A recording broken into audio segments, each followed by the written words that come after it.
Hello and welcome to Paradox, Untold Stories from Athletic Directors with Dr. Danielle Lapointe and Dr. Dustin Smith. We have some crazy and unique stories for you, which are made possible by our sponsor, Wall of Fame. At the Wall of Fame, our mission is to bring your school's legacy to life. We transform school tributes to make it easier than ever to celebrate your whole community, showcasing your school's diverse history, proudest moments, and top role models. We understand that the true value of our Wall of Fame is in your content. Whether you are starting a new tribute or adding to an existing one, we give you all the resources you need to build an interactive experience and take your content to the next level.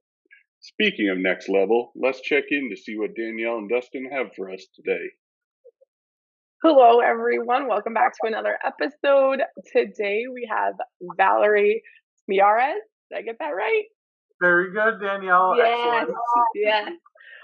From Florida. She was one of my fellow Floridians, and I'm so excited to have her on today. I've been trying to snag her for a couple months now. So we have her with us today, and she's a huge resume, right? Like, it's gonna take me a minute to have a little list so I can make sure I don't miss anything.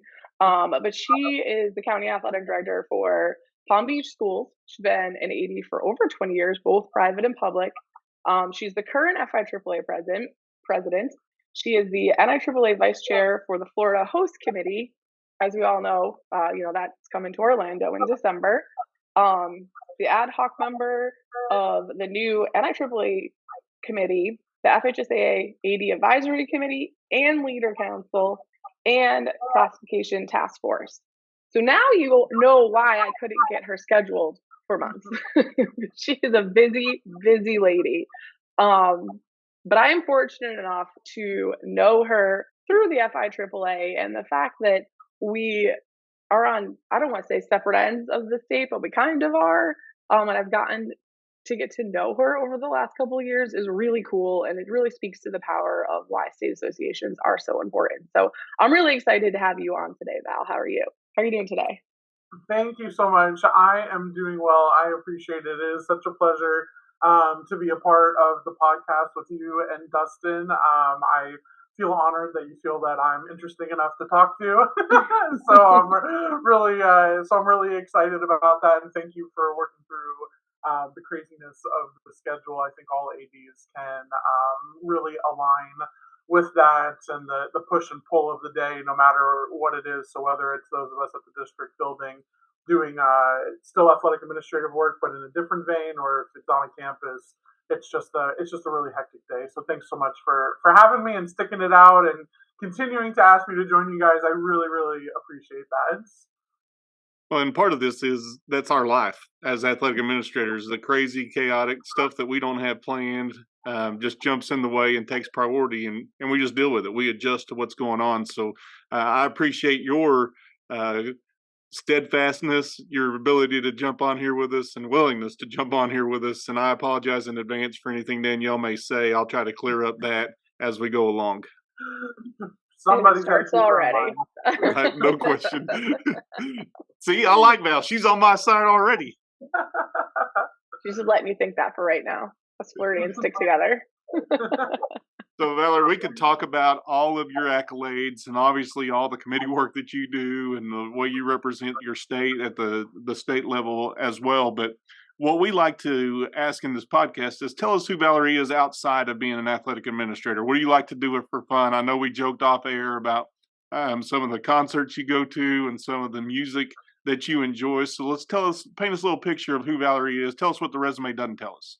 Yeah, so I think anyone, especially on my team of our athletic directors here, is I'm a huge proponent of self care and taking time. I think it's essential. When you go through 20 years of being an athletic administrator, I think we all can align with the fact that we've lost friendships or other important relationships in our lives.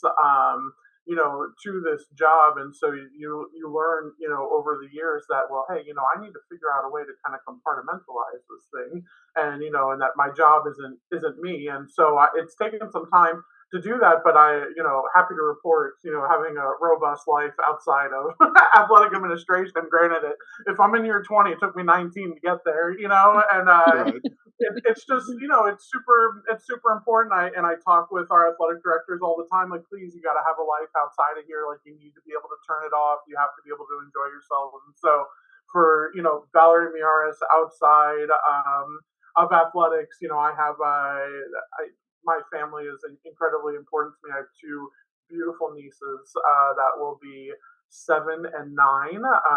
One of them will be 9 at the end of the month, and we do everything together. And they keep me busy. We got movie tickets to see Taylor Swift next week, and anybody that is listening and knows me is saying, "Well, Val doesn't listen to Taylor Swift." That's right, Val does not listen to Taylor Swift. But I enjoy the idea of going with my nieces.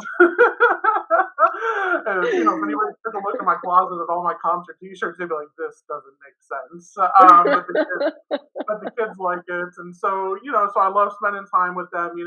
Just like being in the classroom. I think when you have young people in your family, they keep you on point. You know what I mean? Like, they keep you on your toes, and they ask really really interesting questions. There's been times like where the kids have asked me stuff that I'm like, man, I wasn't ready for that, and so it's been fun spending time with them. And then on top of that, we have annual passes to Disney, so like to go into Disney, whether it's just for the food, not necessarily the rides or the crowds, but a lot of the restaurants are so awesome, and the decor and the experience. I love going in there. I like to mainly go in there because my cell phone really doesn't get a lot of service, so it's good just to be able to shut down for a little bit of time. So definitely do that. I'm a huge music person. I absolutely love music. I think music is the window to peace, and also I think as an athlete, it's a way to get yourself pumped up, and and focused. And when I do a lot of work in my office, I usually have like a movie soundtrack playing in the background or classical music playing in the background. But aside from that, I'm a huge Nine Inch Nails fan. Trent Reznor, Atticus Ross. I love them. I've been to 21 concerts for Nine Inch Nails, and that's actually a gift from my college boyfriend that has stayed with me throughout my entire life, and I have really enjoyed it. And a little, bit of interest is last year, 2 years ago. Gosh, was it last year? They were inducted into the Rock and Roll Hall of Fame at COVID, but then they couldn't go through the ceremony or the concert or anything like that, and so that was delayed to last September. And so I flew to Cleveland and went to the Rock and Roll Hall of Fame induction concert, and then I was also one of 80 people selected to be in an intimate Q&A with Nine Inch Nails, and Trent Reznor leading that inside a very small theater inside the Rock and Roll Hall of Fame. And we got this beautiful, like matted, kind of like Nine Inch Nails token, and all of them had signed it that had been inducted as part of the band. And it was just such a moving experience, to love something so much, like outside of like what you do for a living, and to just be a part of that. It was just like a really cool and like magical moment. It's like if you think of something that means so much to you, like to just be a part of that in like a group of 75 people was just absolutely insane. So that's one of my favorite things. My sister and I are really tight. Concerts are a big thing. She's more on the pop punk kind of side of the spectrum, so we do a lot of Fall Out Boy, All American Rejects, Newfound Glory. Just a tidbit of information: I went to high school with the drummer for Newfound Glory, Cyrus Baluki. So if Cyrus is listening to an athletic administrative podcast, I want to say hey to him. But he's really, really awesome for himself, and it's cool to go and watch somebody else do what they love all the time. So music's a big part. Other than that, I love the girly girl stuff. I love to go shopping. I like to go out to lunch. I like a spa day. I think they're all just really essential. Like, shoot, I like Publix. Like, I like the grocery store. I put my earbuds in and walk around, and take some time for myself. I do the same thing at Macy's. I just absolutely love that. So those are all the things that keep me a little bit grounded. They may be very simple. They may be very boring. They might be mundane. Some of them are super exciting. But I love to do those things, and I love to travel. I think anyone that knows me is that every 60 days I'm on a plane somewhere, and I think you gotta be. I think you gotta be. I think you gotta reset. I tell my team all the time, I'm like, you gotta reset. You have to reset. You gotta re-energized, and you got to come back, because I think we all know this job will drain you very quickly. Um, and you have to make sure to have some time for yourself. So anyhow, so I'm sorry to run on a little bit, but I love the opportunity to talk about what I like to do outside the office, because I feel like a lot of times all we talk about is what we do inside the office. Well, let's talk about Nine Inch Nails for just a second. And there's a movie reference that, well, I guess Nine Inch Nails makes kind of I don't want to say an appearance, but there's a reference to Nine Inch Nails in the movie Captain Marvel. I don't know if you've seen that, or if Danielle, I know, hasn't seen it, so I'm not even going to ask that. But it's true. I haven't seen it. She wears a Nine Inch Nails shirt during that. But anyway, that's my Nine Inch Nails story. But Dustin, this is a good opportunity to culture you. Our Publix, which I don't it's think a grocery they have, store. I know. Not only is a grocery store, it's like the world's best grocery store. Now, I realize with that statement, I probably opened a can of worms, and there's going to be like some Wegman and Food Lion like competitors out there. I don't even know where you grocery shop out there, Dustin, but. Well, is Publix like a Buc-ee's and a Sam's had a baby? I don't even know what a Buc-ee's is. You don't know what a Buc-ee's is? No. You don't know what Buc-ee's is? No. Sweet Moses. We got to get her out more. Valerie, can I go you on the need plane to take with you her in out 16 more. years? You need to get her to exposed to culture. Buc-ee's, there's one in Daytona and there's one in St. Augustine. So put it, in your travels, Danielle, make sure you get there. Not to mention the largest Buc-ee's in the country is going in Ocala in the next couple of years. I am a Buc-ee's fan through and through. My mom and sister laugh at me because every time we pull into the parking lot, I like shout Buc-ee's at the top of my lungs because I love it in there. It is so cool. It is. It's like Cracker Barrel and Wawa, and Buc-ee's will probably hate me for saying that, but it's like, it's just the hugest like grocery store, Cracker Barrel, gift shop, like all kinds of made to order food. It's unbelievable. It's really great. So thanks, Dustin, for bringing up Buc-ee's. That's I'm here for you, Val. You're getting check marks. Danielle, you're getting subtractions. I'm getting check marks. I don't know if you heard that. That's what I heard. It's okay. I'm confident. It's fine. But yeah, no, that is. I didn't know what any of these things were when I lived in New York. So I think it's cool how there's different gas stations and different like grocery stores like in different areas of the country. I like it. Mm-hmm. So talking about different areas of the country, you just mentioned Daytona, St. Augustine, all these different Ocala, but where are you located? That's geographically on a map. With people who don't know where Valerie's from, how would you describe that? So I'm originally from Fort Lauderdale. Fort Lauderdale's in Southeast Florida. It's in between Miami and West Palm Beach. I'm from the southwestern kind of suburbs. I'd say closer to the Everglades than the beach. From a city called Pembroke Pines. That's where I'm from. And stayed in South Florida probably for the majority of my life, and started working in Orange County in Orlando, and spent 8 years there at a position in Palm Beach opened. And if anyone has not been to beautiful Palm Beach, please, you need to come on down and spend some time here in our pristine beaches and beautiful areas. There's so much to offer here. And then we're on the opposite side of Fort Myers and Naples. That's the West Coast, and we're on the East Coast. So I just want to ask this, Valerie, do you have a side job with the Chamber of Commerce? Because you're selling it pretty good right now for people to come down and see.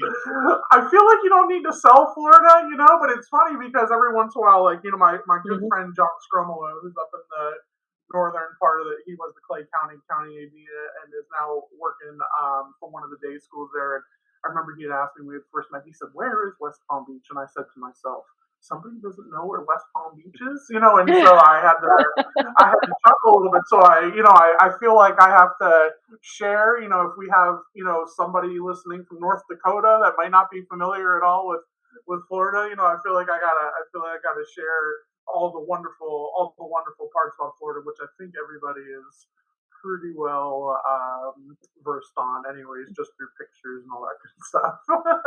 We are really spoiled down here. Mm-hmm.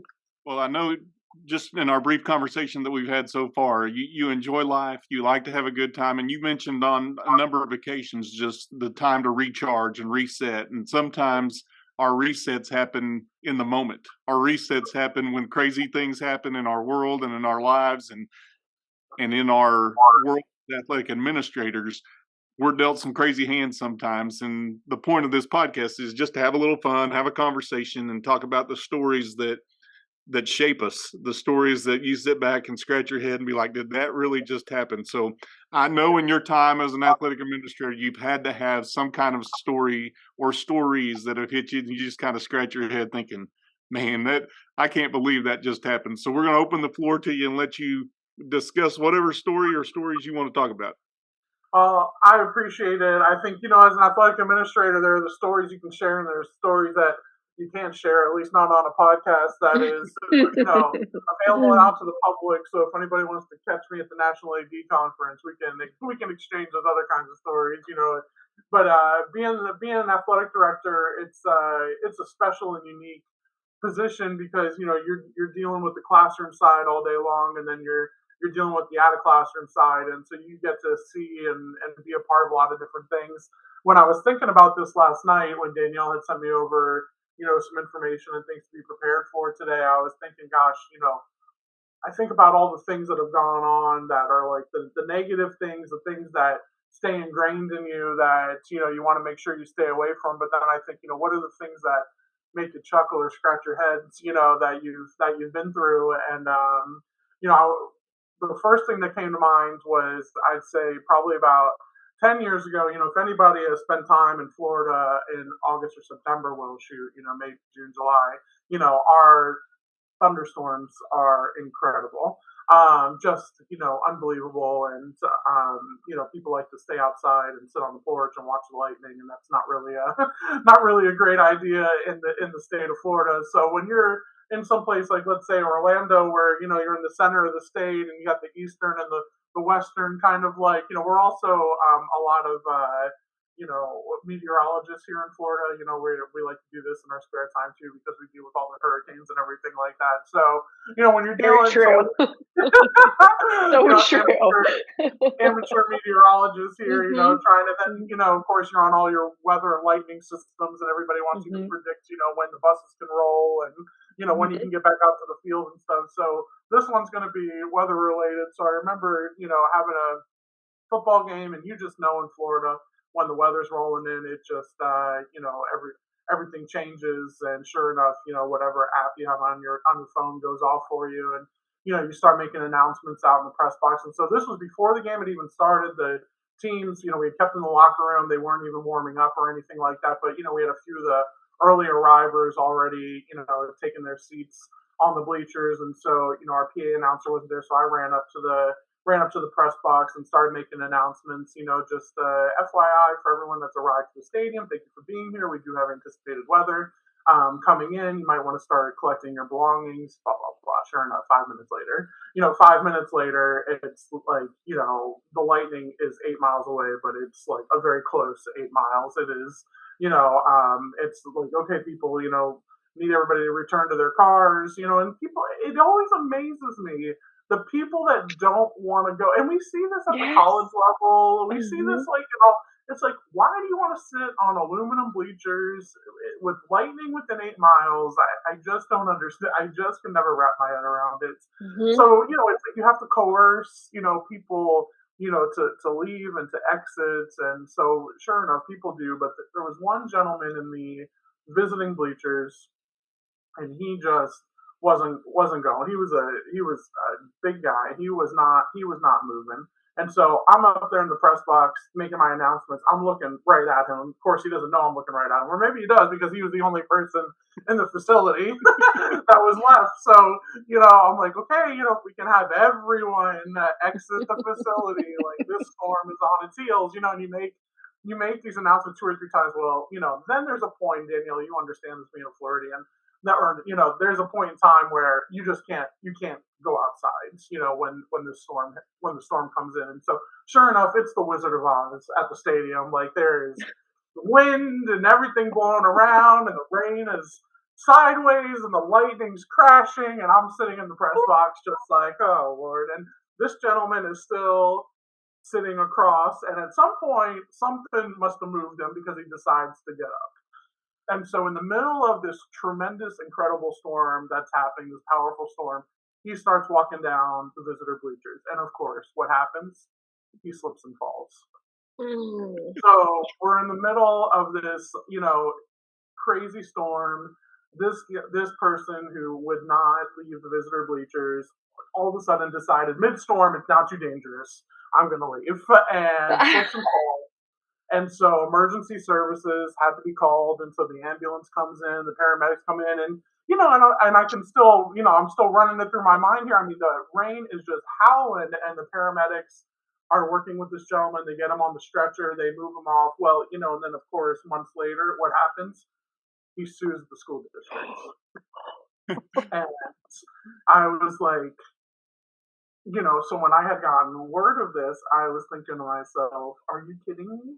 Like you didn't heed, like, 72 announcements, that came through the press box, people walking up to you personally, asking you to leave the facility, all because, and again, this is great. This is why we have LTI courses and things for, our facilities and whatnot, but because either there wasn't the yellow striping at the front of the steps, or because it didn't have some of that, like, almost like sandpaperish kind of material top. Sorry, I'm not a construction person, but it didn't have that, and sure enough, from my understanding, he won that case, and really just things. So when you talk about, like, things that make you laugh, but then things that make you cringe, and things that at the a story that just really, like, burns your, the bottom of your heels at the end of the day. That is definitely, like, one that is always stuck with me in that story.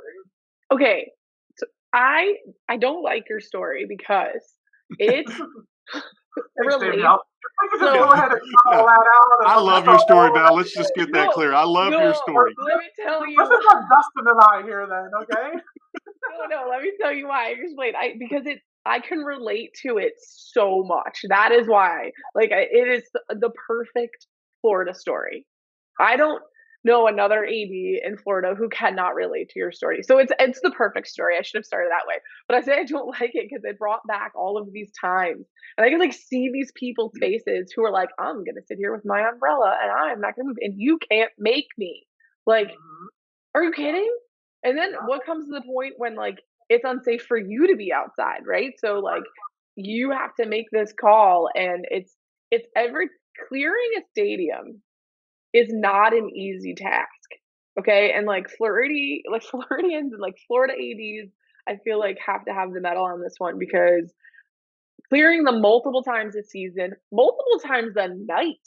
I mean, I have cleared stadiums multiple times in one night. Like, it is not a good time. And then when it happens again, people are like, or if it happened last week, people are like, come on. Like, we manifest those clouds ourselves, right? Yeah. So I really, really feel it is the absolute perfect Florida story. And there's only been once, and it blows my mind because, like you said, did it recently? I think it was in Orlando, probably like 10 years ago at this point, but, like, lightning struck a fence and, like, traveled down the fence, Dustin, and, like, all 3 or 4 people who were leaning on the fence were electrocuted. It was, like, really bad. And this was, like, news throughout the state. People were aware of this. I have that ingrained in my brain, like you said, right? So I'm like, you gotta go, like, to get off the fence. Well, I got a few questions, Valerie. I love your story. First, let me just go ahead and put that out there. But secondly, I'll get to my questions at any point.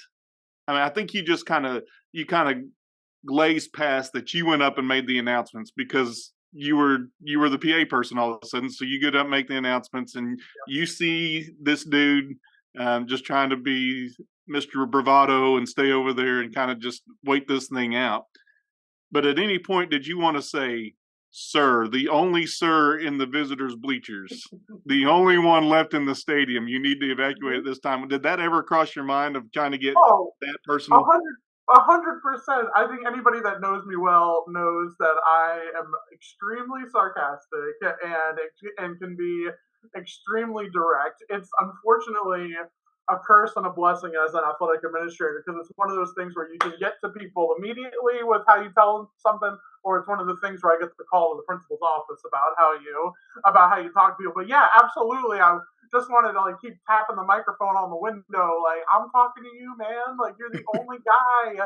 You're the only guy in this 5,000 person stadium. Everybody else has left, and he just wasn't having it. So yeah, that was it was very trying when And it's a trying to get somebody. it's a perfect example of like what do you do, right? Like you know what you're supposed to do. You know you have to clear everybody else in. But when you have an adult who is choosing to not leave after you've had announcements, after you have personally asked them to, like what else can you do? You can't physically remove them. It becomes a really fine line that I'm not even sure I have the right answer for right now, to be honest. Well, at some point, there's an assumption of risk, right? If they're going Yes. to be there, they got to assume that there's the storm, and you've done everything you can do to tell them, hey, there's a storm coming. Matter of fact, it's here. You might want to pay attention to the raindrops all around you, or the lightning you can see relatively close. I mean, Bill Engvall would say, "Here's your sign," for that guy who just sits out there and says, "Here." And I know Danielle probably doesn't have any idea who Bill Engvall is, I but know who that is. you Comedian. don't. A comedian. I Okay. know that Okay. one. Good. So I want to. My second question is this, Val. As you were talking about the Wizard of Oz type storm, and here in the Midwest plains, whatever you want to call where I'm at in Oklahoma, you talk about your storms, and people here will say, "Here, hold my beer," because we have some storms here that are of some crazy significance. But you mentioned the Wizard of Oz. So if you were to cast the three of us in the Wizard of Oz, I want you to take a stab at who the three would be, and I'm going to go ahead. I'll go ahead and play my card. Danielle, I think, would be the Wicked Witch of the West. You're not Dorothy, Danielle, so let's just go ahead and put that out there, okay? We're gonna let Dustin be Dorothy, okay? Like, Well, that backfired, Val. That's not where I was trying to go with Yeah. it. See, I knew she'd come through for me. I knew it. Dustin's like, okay, moving on now. That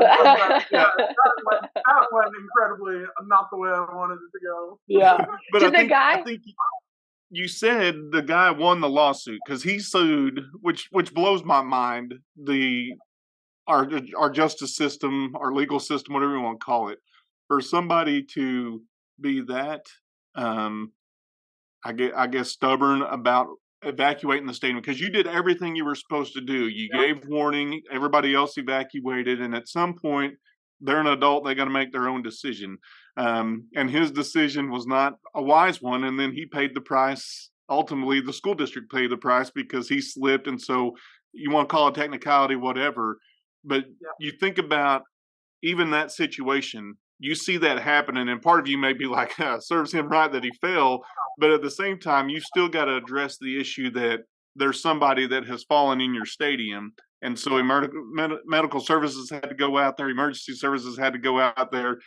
It's not like the storm stopped or ceased. I mean, they're out there in the middle of that stuff too. So you did everything that you were supposed to do, and yet it still didn't work. Fell. See what I did there? The pun. It fell back on the school district, which is unfortunate. Did the guy get hurt? Like, did he actually get hurt? I have absolutely no idea if he actually sustained any sort of injuries. He was a big dude. But I have no clue. But I'll tell you, I can still picture it in my mind: the stretcher and the paramedics and the firefighters with their out there with the raincoats and trying to get this gentleman onto on there. So it is truly a perfect example of doing everything that you're supposed to do. And when you have somebody that refuses to comply, these are the things that happen. But again, what are you supposed to do? I mean, how many times for those of us in the public sector, have the response been, I'm a taxpayer, and so it's people that don't want to get along and do things. I remember I had a situation at a football game where our band would come in through one of the back gates, and we close those gates, and then this young woman shows up like in all of like her athleisure attire, and I'm like, "Can I help you?" And we're in a residential area, so she probably just came in from the back way from the neighborhood, and I said, "Can I help you?" She's like, "Yeah, I'm here to run the stadium." I was like, "Oh, I don't know if you've noticed, but there's 3,000 people sitting in the bleachers, and the band just came in. We're about to have a varsity football game, so you running the bleachers right now really isn't an option." You know, and so she was just hot mad about that, and she said, well, I'm a taxpayer, my family's a taxpayer. I said, that's great. I said, that's wonderful. I said, but this isn't open to the public. I said, there's an LA Fitness down the street.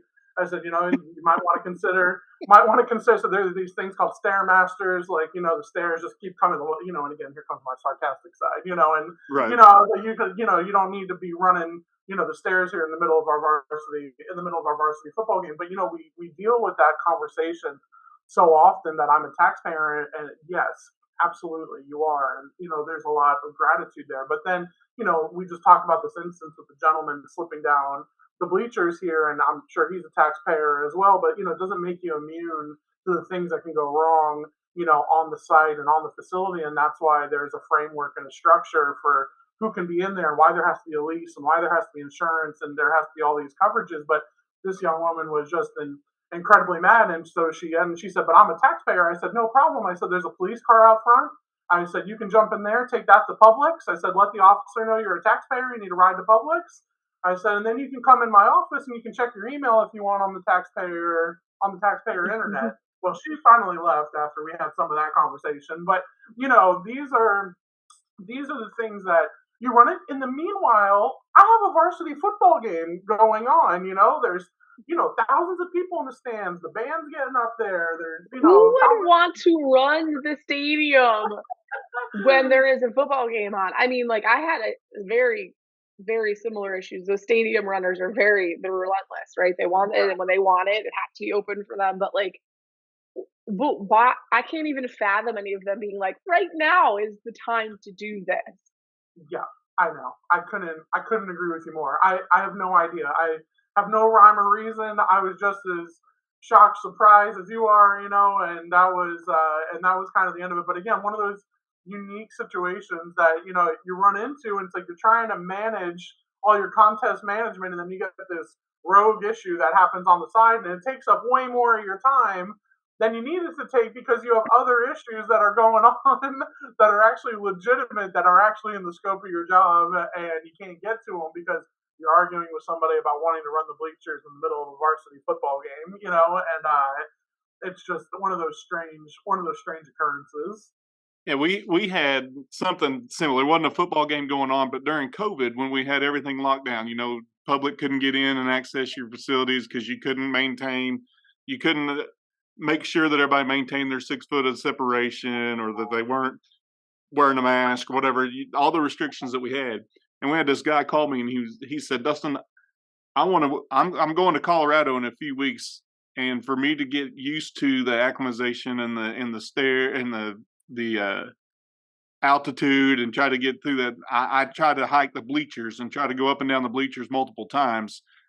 So can I use the bleachers?" I'm like, "No, sir.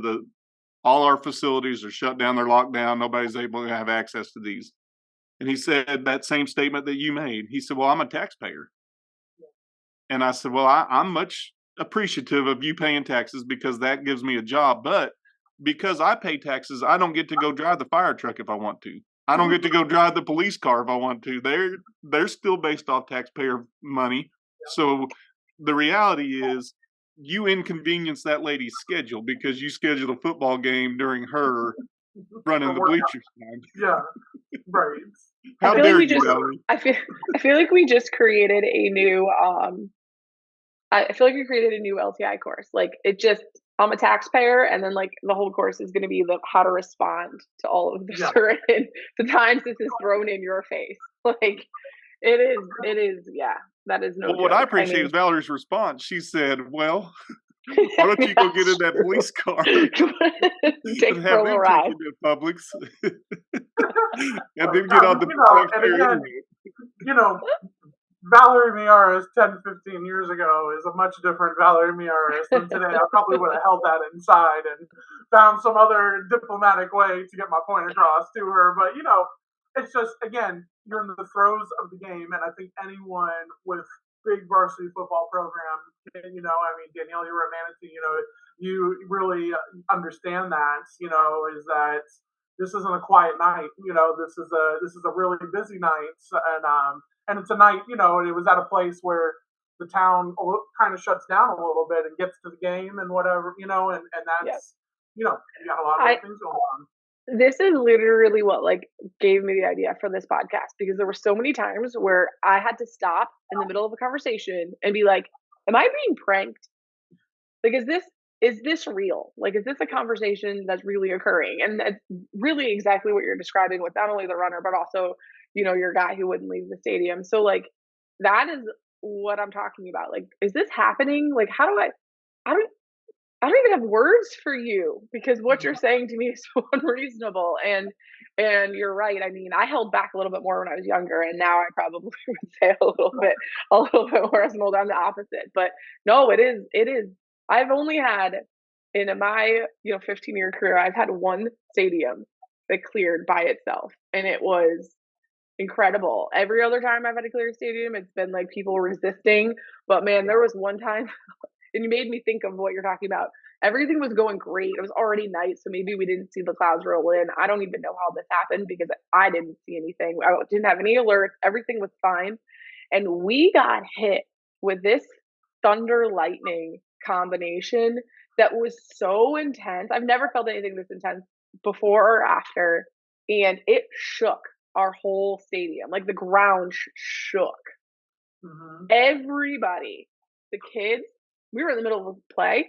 The kids, the officials, the fans screamed and ran out of the stadium. I've never seen anything like it in my life. And I was like, well, I didn't even have to make an announcement.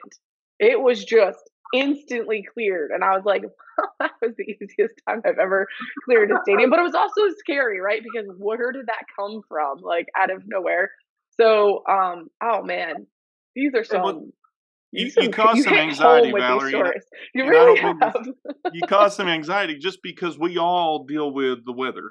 We have outdoor sports. We deal with the weather. No matter what part of the country we're in, we're dealing with weather, and it could be at different times. You may have thunderstorms in January that we would have thunder sleet, or we would have some kind of snow or whatever. But the reality is, you're still the AD in that situation. You don't get to take off the AD hat and say, this isn't my deal. I'm going to go seek shelter like everybody else. Yeah. You've got to go coordinate where the officials are and communicate with coaches and say, okay, we're going to go back and play at this time. And, Johnny Q. Public's going to reach out to you and say, how much longer do we have to wait for the game to restart, and when's the last lightning strike? Because they all have gotten used to, hey, you got to wait 30 minutes from the last lightning strike before we can get out there. So we've gotten at our stadium where we just put the time on the board. And so we'll run that time down and just say, okay, and we'll reset it at 30 whenever the lightning strikes close, so people will quit asking, just because they kept asking repeatedly, how much time till we get back on there. That's so smart. I would have never thought about that, using the scoreboard like as a public communication tool. That's really cool. We just got to the point where we would make the announcement. Please follow our Twitter page. It was a great way to get extra followers. But then we could also, we would give the updates on the lightning. We would tell people, oh, I don't have Twitter. Well, okay, when you see the stadium doors, when you see the doors open, then you're welcome to come back. And so it's like you try to have that communication, but you're absolutely right. I think one of the things that get challenged, just like the Monday morning quarterback, is that everybody thinks they can be an athletic director. I can schedule transportation, I can roll the balls out, I still think that even though we have progressed so much and our job has really become front and center, I think a lot of people just feel they can do it, and that they can do it better. And, maybe we deal with that, in a lot of different ways, even if it's just, being out at a restaurant with a server or something like that, people may feel that way. But that's one of the challenges of our job, is that because it's sports, it's a universal language, and everybody feels that, well, I'm a fan of sports, So because I'm a fan of sports, I can be a GM here, I can be an athletic director here, I can make these difficult decisions, and it becomes challenging. In that sense, at times, also when you're trying to put all these rules and regulations in and make people kind of comply with them. What I really liked what both of you guys just did, I'd like to touch on that a little bit, is just share some tips of what you've done, right? I did the scoreboard at one of my schools. The other one didn't work because it wasn't anywhere near the parking lot, right? And like the ideal situation is that they're going to go back to their car. At one of my schools, I was really fortunate to have a whole broadcast, a radio broadcast. So we would have everybody, we would tell them the announcements to tune into the broadcast on the radio. We'd give them the numbers, and then they could go to their car and actually listen for updates there. So people didn't even have to get out of their car to try to figure out when to come back to the stadium. So I think that's a really useful tool if you have access to that. But be creative about how Twitter's a great idea, about how you can get that information. So people, because if you're the home AD and you're on that hold, your phone is blowing up. The officials want to talk to you. The other team wants to talk to you. Your coach wants to talk to you. Everybody is trying to get a hold of you. So some of those public communication tools, I think, are a really good takeaway from this story of how to handle, at least people coming back in, not necessarily your dude who's hanging out back over there. But that's a good way to at least handle coming back into the stadium. Yeah, absolutely, absolutely. I'm glad you guys found some value and got some laughs. There was that was just a tremendous experience to go through. Weather is always an interesting topic here, and in the Plain States, believe me, I turn on the softball World Series or whatever, and they're everybody's in the stadium, and I look at that sky and I said, wow, that just is intense. So I know that there are some of us around the country that really deal with this heavily, just in different ways at different times. So that's one that's always kind of stuck out with me, was that one particular story, that gentleman and the young woman looking to exercise in the stadium. Those two have always kind of always just stayed at the forefront of my mind and made me chuckle. And I think they're so relatable to ADs across the country, and that's really awesome that you brought those to light, because we haven't had weather or even the taxpayer. I mean, we've talked about it, but we haven't hit it super hard. So I think those are really, really good things to highlight. Well, and I appreciate that you cast us. Maybe you didn't actually cast us in the Wizard of Oz, but I did in my mind. And so I'm going to thank you, Dorothy, for being on here. No. The She Wicked did. Witch of the West. She did cast us. Is Danielle, and I will be Oz because I'm better behind the curtain. So that's how I casted us in the Wizard of Oz. Oh my god! I love it. I can't even comment to that ridiculousness. Okay. Because it's true. You have no response because it's true. But anyway, Val, I want to thank you for taking the time. I appreciate your stories. Great to meet you virtually, and I look forward to meeting you in Orlando when we're at the national convention. But your stories have been, I've really valued them. My co-host probably didn't, and she said that even, but no, I really valued them, and I appreciate the takeaways that are able to be applicable for ADs in today's world of dealing with weather and fans that are just, I don't know what planet they're on. Unexpected. Right. They do their thing, but I appreciate your response to them as well, and I appreciate you taking the time to jump on here with us. It's my absolute pleasure. Thank you so much for having me, and I appreciate that you guys do this, showing the lighter side and the fun side and the side that we can kind of laugh about and talk about. I think it's wonderful. So thank you so much to both of you for inviting me and having me on today. And I'm going to see you in Orlando because I want to hear the stories you couldn't tell. I want to hear those stories as well. Absolutely. We will do that. We will do that, Dustin. Absolutely. All right. Sounds good. Until next time, everyone. That wraps up this episode. Thank you for listening, and thank you to our sponsor, Wall of Fame, who excels at telling your school stories and supports us in telling ours. Check out the description of this episode for a link to receive a discount on all Wall of Fame products. We are looking forward to the next story and hope you are too.